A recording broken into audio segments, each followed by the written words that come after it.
Saints are playing relentless football here. Everything going beautifully for St Kilda. That is just stupid play. Goldwood rebound with the sit hop. And Urquhart again, but chopped off by McAvoy. Went out to get it. That's a good mark. Tackle, too strong. And it's showtime already for St Kilda. The margin goes beyond the 100-point mark. It is an absolute flogging. This must be the blackest night or day of his career. This is pathetic performance tonight from a very proud football club. St Kilda winners by 104 points. Shattering start for Brad Scott. If the players can't get themselves up in the coaching group and the whole club now, this is going to be a disaster of a season when you've got this facility that you always wanted. You can't have it both ways. Get your hands dirty in the new facility, fellas. It's unacceptable, and everyone at the club knows that, and we won't stand for that. So we'll be very interested to see how we respond next week. The Roos had a shocker 7 days ago. They've been reminded about that all week. So today is a real test of character for this young side and their rookie coach, Brad Scott. They got down and dirty at training during the week. Reportedly, 3 players concussed during some pretty arduous training sessions. As I say hello and welcome to Etihad Stadium. It's Saturday afternoon football, and it is this mob, North Melbourne, hosting the West Coast Eagles. And Malcolm Blight, you were absolutely livid last week. We just heard your comments, and rightly so. It was just not good enough. It wasn't, Stephen, and I've really enjoyed Brad Scott this week, just watching from afar that he's obviously revved up training a bit. They've had competitive training. Yeah, and there's been a little bit of blood spilt, and there's nothing wrong with that. I mean, it is an aggressive, competitive sport, and all the more plaudits to him for doing it. I guess the great criticism of him last week, and let's be fair, it was only game 2, but he didn't do enough. He didn't make enough moves. He didn't try something. No, and I think that's been well spoken about, but hopefully he does this week. Now, you can go with the same team and the same plan, but even if they do it with better intensity than last week, there wouldn't have been too many bruises there from last week's game. The Kangaroos do some interesting things, like the quarter-time and three-quarter-time huddles. They walk around, and they were out warming up 2 hours before the game today. They did that last week. Very unusual. It is. I actually don't mind it. Something different's good, providing you're doing it for the right reasons, and if you continue with it. If you believe in it, continue it. Now, this is just before the game. A lot of physical stuff. Brad Scott calling the shots, revving them up. We expect them to come out all guns blazing. They have to. Oh, absolutely, and it's interesting to see that. I didn't see that last week. I know, and I'm sure that didn't happen. Played 281 games, Brent Harvey, most of them absolute rippers. His worst game of his career last week, 5 touches, completely tagged out of the game by Jones. What's going to happen this week? Well, I think this will happen. I think there'll be a few North Melbourne players help him, and oh, look, he's got too much pride not to bounce back from that. I mean, we're all entitled to a shocker. He did have one. As long as he focuses on the footy and actually just go and play on someone else for a while. Get yourself back in the game that way. Yeah, very proud footballer, Brent Harvey. Now, Selwood's having a ripping start to the year, averaging about 30 touches. Will he be the man? Look, he could well be. He's learning how to actually play on someone and also run off. The footy, yeah. Which is a great asset to have, and he's an improving type player. Well, let's have a look at the Kangaroos lineup.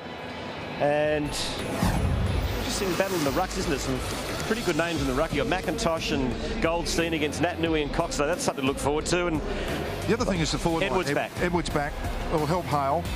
And also Anthony and Warren can kick goals, but Swallow's an interesting player, best and fairest when I expect him to really hang in today. Midfield has to lift today, even though it's a young midfield.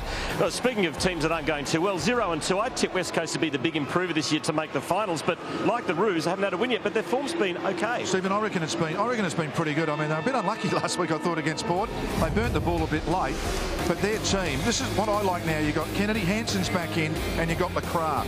So their forward line's got a bit of a look of potency about it. Yes, and good to see Daniel Kerr back fit playing football. Yeah. And the other one, of course, is there's Nick Nat Nui. He's had a great start to 2010. Absolute ball magnet in the middle. I guess the only criticism to date is that he's not taking enough marks around the ground, but that'll come when he gets to read the play a bit better. Yeah, he just doesn't get in the traffic lines, and it is played a bit differently to that. Alongside him, of course, is the other ruckman, Dean Cox. Well, where's he? He only had 7 touches last week, played about 65% of the game. He's had a fantastic career.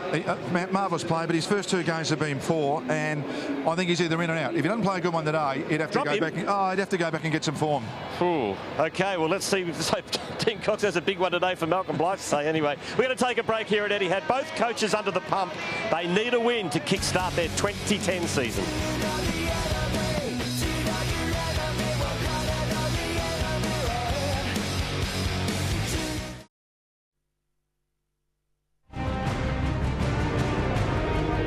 back to Etihad Stadium, and perhaps the greatest Eagle of all, John Worsfold, celebrates his 400th game as player and coach. 209 games, a tough, unrelenting player, and what a captain he was. And today, game number 191 as the Eagles coach, and certainly one of the greatest of all, intimately involved with all 3 premierships, 2 as a player and captain, and of course coach of the 2006 premiership team in that wonderful victory over Sydney by just a point. Let's get down to the boundary line and say good afternoon to Corey Wingard. Corey. Yeah, thanks, Chris. So conditions are perfect down here. There is a bit of a threat of rain outside, but the roof is closed and it's quite mild down here with the dome roof shut. Now, I can tell you a bit of chatter around about who's going to protect Brent Harvey. After the training session this week, the Kangaroos are hoping some of their kids might step up, a la Collingwood players last night, protecting their midfielders. So see what happens there for the Kangaroos. Daniel Wells, an interrupted pre-season, we know that. Expect him to perhaps play off half back a little bit tonight, get a bit of run going back in his legs. And for the West Coast Eagles, there was a feeling Mark Lacroix might be a late withdrawal with his hamstring complaint. I can tell you he's out there and he's fully fit and raring to go. Thanks, Corey. Yes, looking forward to this. And Mark Lacroix, an important player, such an important player for the West Coast Eagles, and a big afternoon in front of Brent Harvey as well. What about Malcolm Blight, Dean Cox on his last chance? Oh, couldn't believe it when I heard that. Hang on. He had poor injury last year.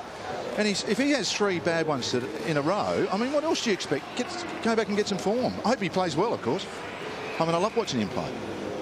Well, he's got a young teammate now who's setting the world on fire, Nick Natanui, and he'll start off in the ruck. And she's an exciting prospect. There's no question about that. And what an opening couple of weeks he's had. 20 contested disposals last week. Absolutely fantastic. So all in readiness there. And there's Adam.